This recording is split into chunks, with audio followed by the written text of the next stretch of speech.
Bismillahirrahmanirrahim. Assalamualaikum warahmatullahi wabarakatuh.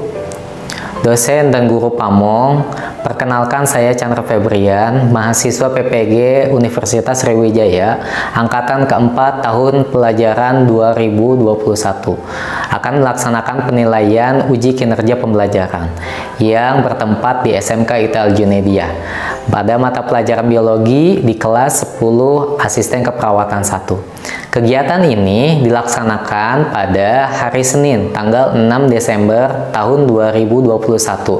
Bersama ini saya lampirkan formulir pendaftaran, serta saya lampirkan artikel atau koran pada tanggal 6 hari Senin 6 Desember 2021. Selamat melihat dan selamat menilai. Semoga kita dalam keadaan sehat walafiat. Assalamualaikum warahmatullahi wabarakatuh.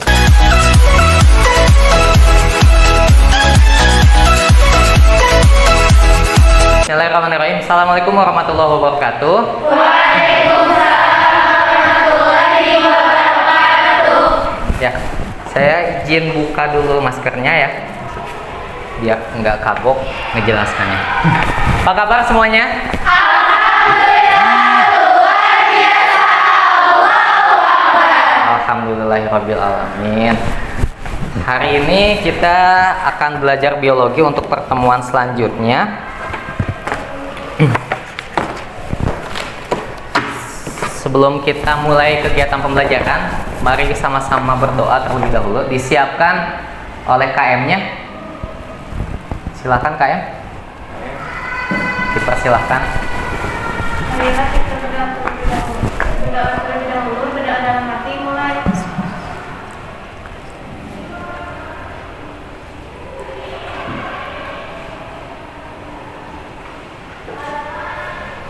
Doa selesai. Salam. Assalamualaikum warahmatullahi wabarakatuh.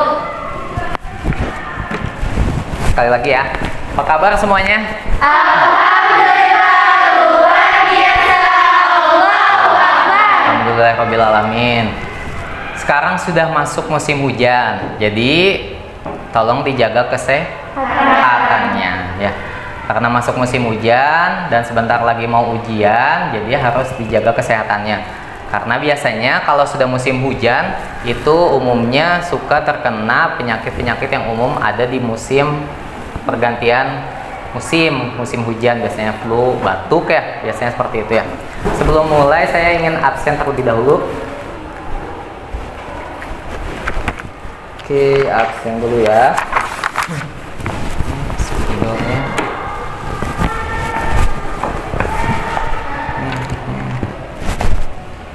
Elisa, Hadir.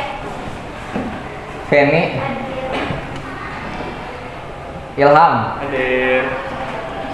Laura. Hadir.